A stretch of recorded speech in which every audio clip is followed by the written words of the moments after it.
RogueCon 23. That's right. It is here. It's not back. It's here. It's the first one. Join the ultimate celebration of digital content with its creators, passionate fans, and industry experts. It is all happening in downtown Waco across multiple venues, January 20th through the 22nd of 2023. Now, if you want to go, you got to get tickets, and tickets are on sale at RogueCon23.com. That's RogueCon, RogueCon 23.com. Be there. I'm going to be there. Everybody's going to be there. Let's go.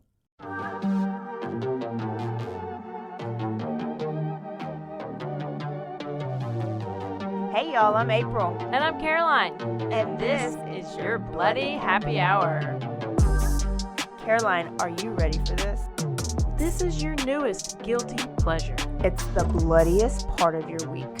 Did we say something about it also being happy hour? Show did. Because we about to be sipping on some murder. Bloody Happy Hour.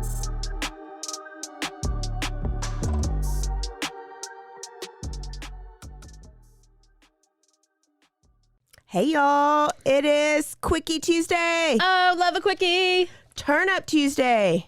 So turn up, because we got a couple interesting stories. We're getting right into it. You probably have heard of the Eliza Fletcher case. This happened just last week, and we're just going to give you what we know of right now. Yeah. Because it's going to continue to unfold and open, and I'm literally reading the affidavit. Okay. Eliza Fletcher, she is a mom of two. She's a kindergarten teacher. She's 34 years old. She's also the granddaughter of a billionaire.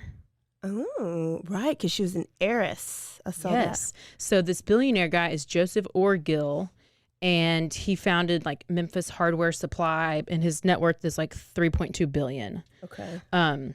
So yeah, she's coming for money. So she's a runner. She went out for a run on Friday, September 2nd at like 4:00 in the morning.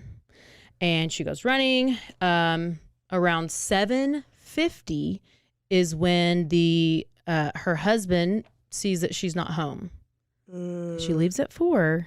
He doesn't call the police till 7:50. I don't know. She's marathon training. Have you marathon trained? She's probably doing like 8 miles, because I think people are going last week they went for like a in memory of run. Oh, she's doing. And they're like run. 8 miles. Okay. How long does it take you to run 8 miles? Like not 3 hours. Not 3 hours. Not that long. Yeah, but he was probably asleep. So they get the officers get a call. Richard Fletcher, which is the husband, is like, hey, my wife, Eliza, went out for her run, and she's not come home yet. So she was last seen wearing a pink shirt, purple shorts, and running shoes. And around 6:45, a guy rides up on his bike, and he sees a cracked cell phone on the ground and a water bottle. Yeah. He also sees a pair of Champion slides. Oh. Sandals. Yeah. Yeah. Okay. And they're just laying in the same area. So investigators eventually find surveillance video, and they're able to see that a black SUV, GMC Terrain, was passing by Eliza as it passed by her and was waiting for her to run by. And apparently he had been circling this area. It was like around the University of Memphis, circling the area for like 20 to 30 minutes. Wow. So it says that he exited the vehicle, ran aggressively towards the victim, and then forced her into the passenger side of the car. And there appeared to be a struggle. And the car was in the same spot for 4 minutes before it drove off. Oh, they were probably fighting. She was probably fighting. So most likely, so this guy is, 6'4" or something like that. He's a tall guy. Wow. And she was petite. And she was very, maybe let's say 5'7". I can't. Oh, okay, that's tall. Okay, maybe she's not that tall. To me, everything's short, so I'm like, she's short. So, but she was very skinny and like just lean runner body. Most likely, he shoved her in there. She's fighting back, And then He had to kick off his chunkless. that's why he left his shoes, because yeah. he's like, trying to get her, and he didn't think that she was going to put up much of a fight because she's a little girl, and so the vehicle sat there for 4 minutes, and then also they noticed in the surveillance video that the vehicle had some noticeable damage in the back passenger taillight area, which this comes into play later. Okay. So later that day, they got the slides. They took those in for DNA testing, and it came back matching the this person named Cleotha Abston. Cleotha Abston Henderson. You have nothing going if that is your name. And now he's a person of interest. So the DNA found on the shoes matches his DNA based on whatever they found in the database, and they start searching for this guy. Now they recover surveillance footage of him from like the day before wearing those slides. So everything's just smashing At the same place? Like he was lurking at the place? Yeah. The next day, September 3rd, authorities find the same GMC vehicle, and it was located by, like, the U.S. Marshals were already involved, and they find it backed into a parking spot in a parking lot, and they confirm the license plate number, and they also noticed the damaged taillight in the on the back. And so they're like, okay, now obviously this is a match. This is the car that was used. They saw the guy, Cleotha. He goes by Cleo. Of course you would.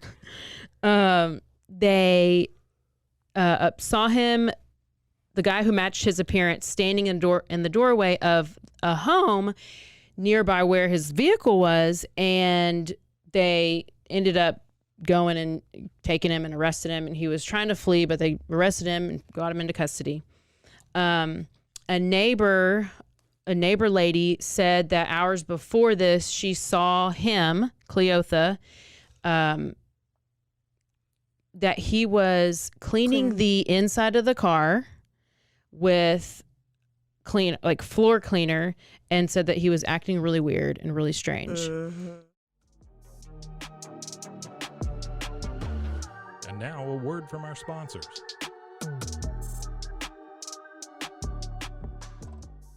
RogueCon 23. That's right. It is here. It's not back. It's here. It's the first one. Join the ultimate celebration of digital content with its creators, passionate fans, and industry experts. It is all happening in downtown Waco across multiple venues, January 20th through the 22nd of 2023. Now, if you want to go, you got to get tickets, and tickets are on sale at RogueCon23.com. That's RogueCon, RogueCon 23.com. Be there. I'm going to be there. Everybody's going to be there. Let's go. 911, what's your emergency? Do you hear that? It's coming from the house. It's coming from inside the house? Do you mean? Could it be? The Poltergeist. New from Rogue Media. Two haunted hotties talking about haunted places. Every episode, we dive deep into the darkest places and give you a bit of history. We're getting spooky in all the right places. You've gobbled your last ghoul. Follow along for the craziest and spookiest stories with Debbie's Dark Tourism. The Stanley Hotel, Winchester House, The Alamo, Hotel Monte Vista, and more spooky places. Find us at _Poltergals. Poltergals. Look over your shoulder. It's us, The Poltergals. Wherever you consume the podcast, you can find us there.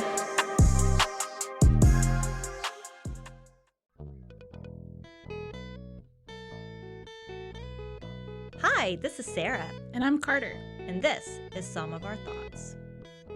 We're two Southern sommeliers, and we want to share everything we love and know about wine. We started hanging out during quarantine and cooking and drinking and listening to music. And we just thought this would be a great way to bring everything we know to you guys. We will make wine knowledge and food pairings easy and approachable.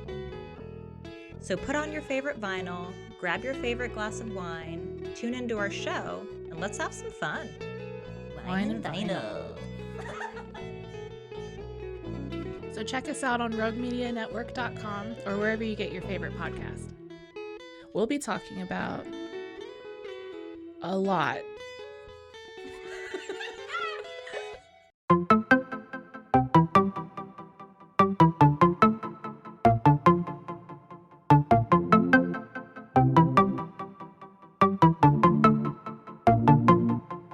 Welcome to One Star Rewind, a new podcast about those dreaded one-star reviews that every business owner hates to receive, but yet every customer loves to read. During this podcast, we will peel back that one-star review to better understand how it happened, when it happened, and what the business owner is doing after receiving that one-star review. This podcast will be about love, hate, and laughter. On One Star Rewind, we will meet with real business owners who will tell their stories and how they do rely on reviews for their business. Follow us on Facebook, Instagram, or download us at roguemedianetwork.com. Please subscribe, but only rate and review for not a one-star review. Join us each time for a new review and a new story.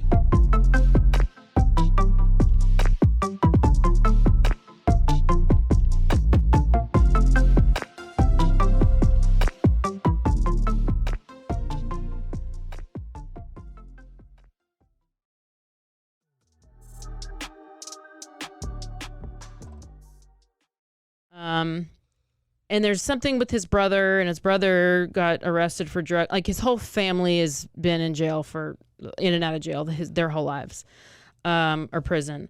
And so this lady saw him, was like, he was acting weird. And then apparently he was washing his clothes in the sink of the house. Oh. Acting very strange.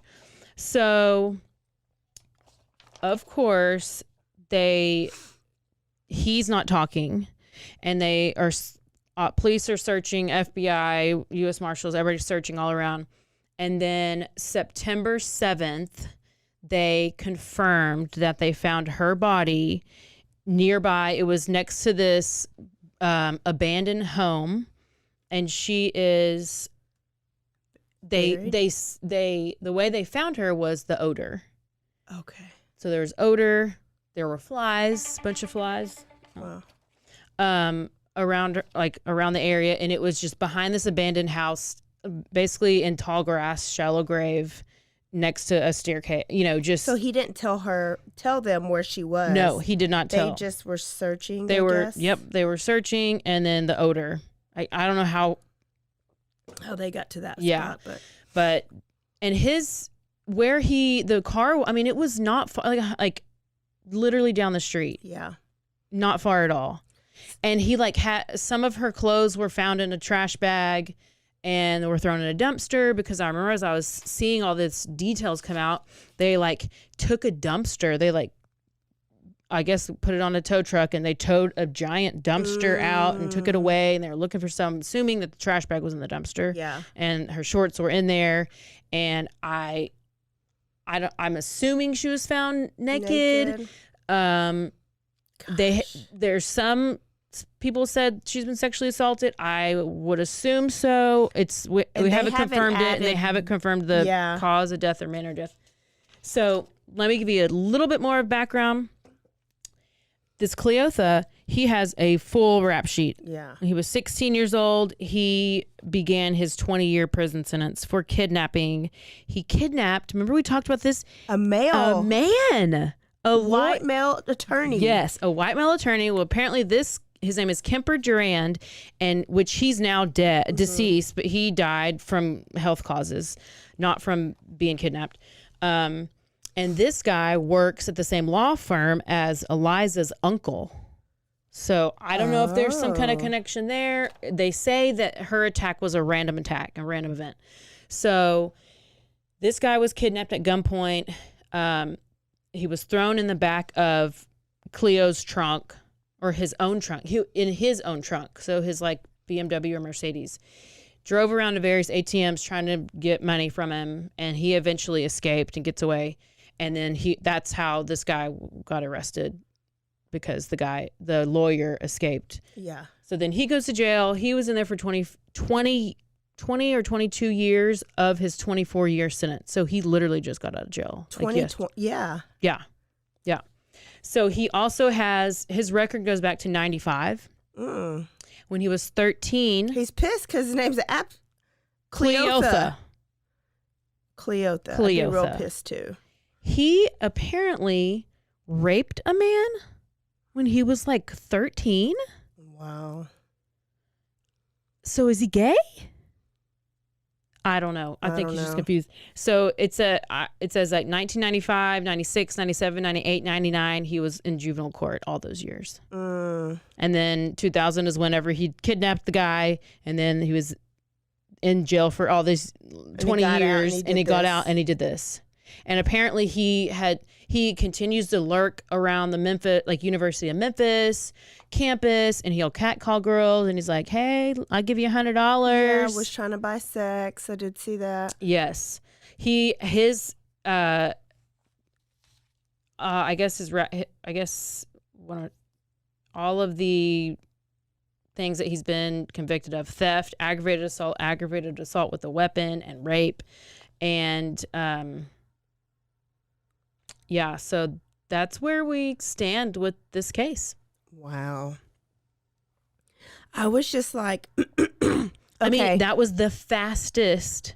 Yeah, they wrapped it up pretty quick. It was almost like too easy, I guess. Yeah. So that's why I was like, he had to have been an opportunist. Like, it had to have been random because he had nothing planned. He just like did it. He might have been looking for somebody, but he didn't know what to do after that.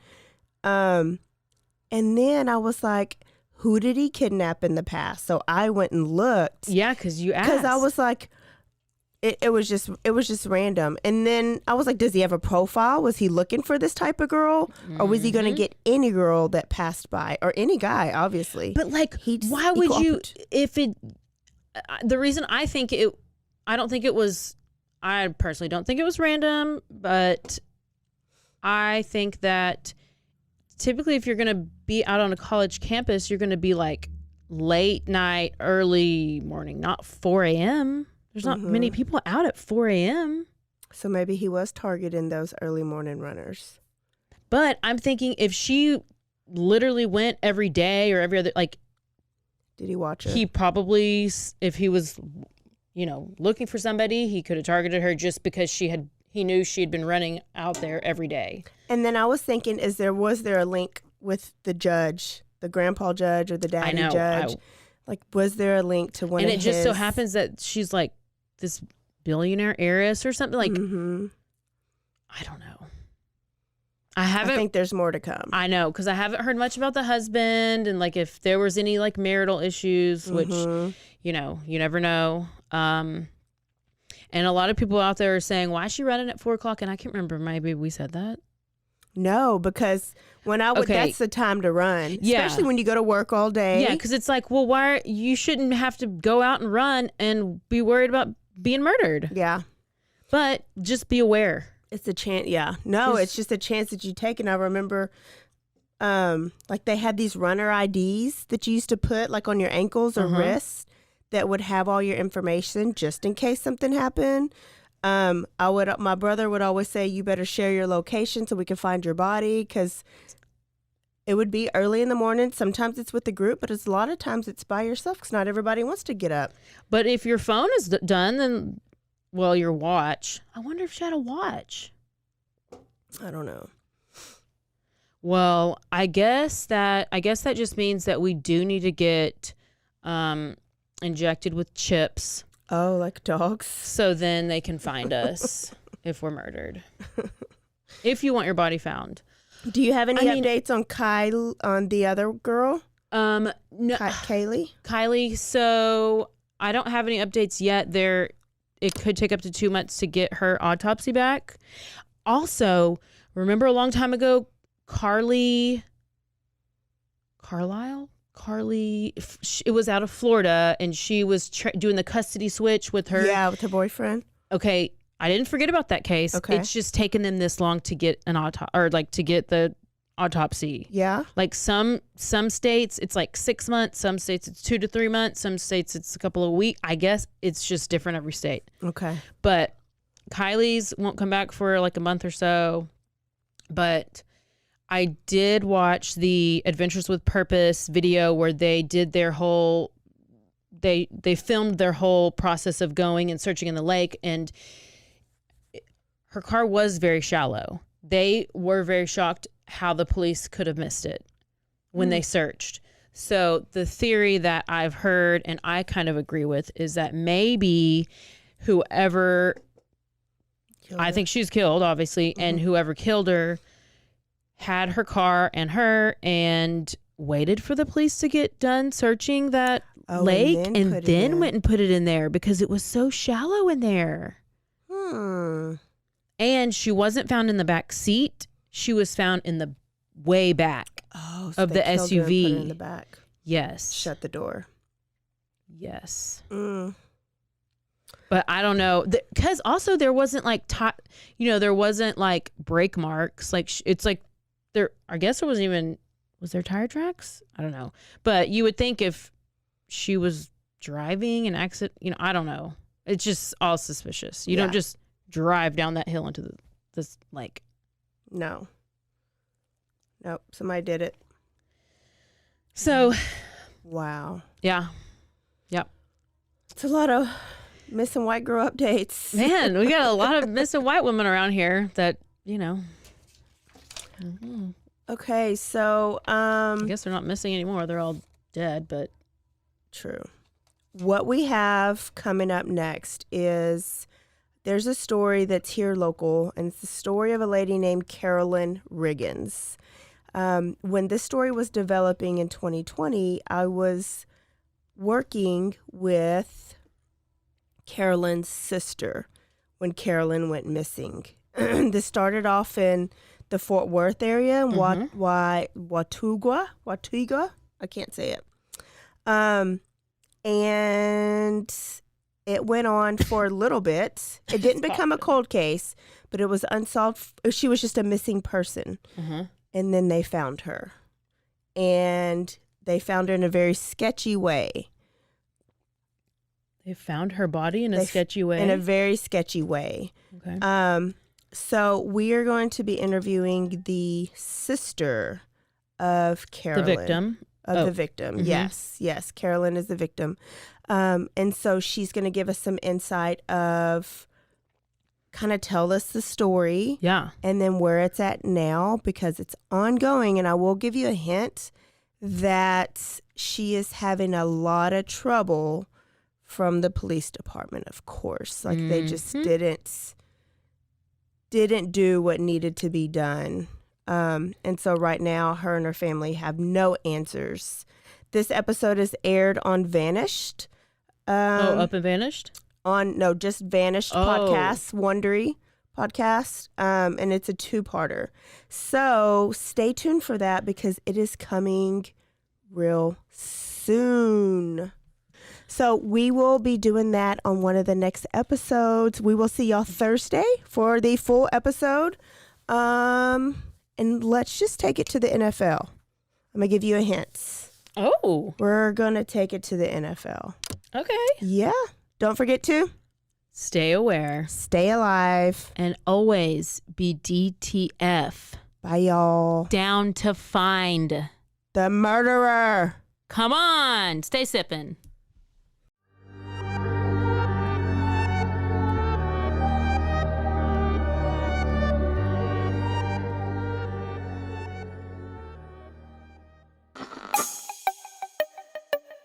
This has been a Rogue Media podcast.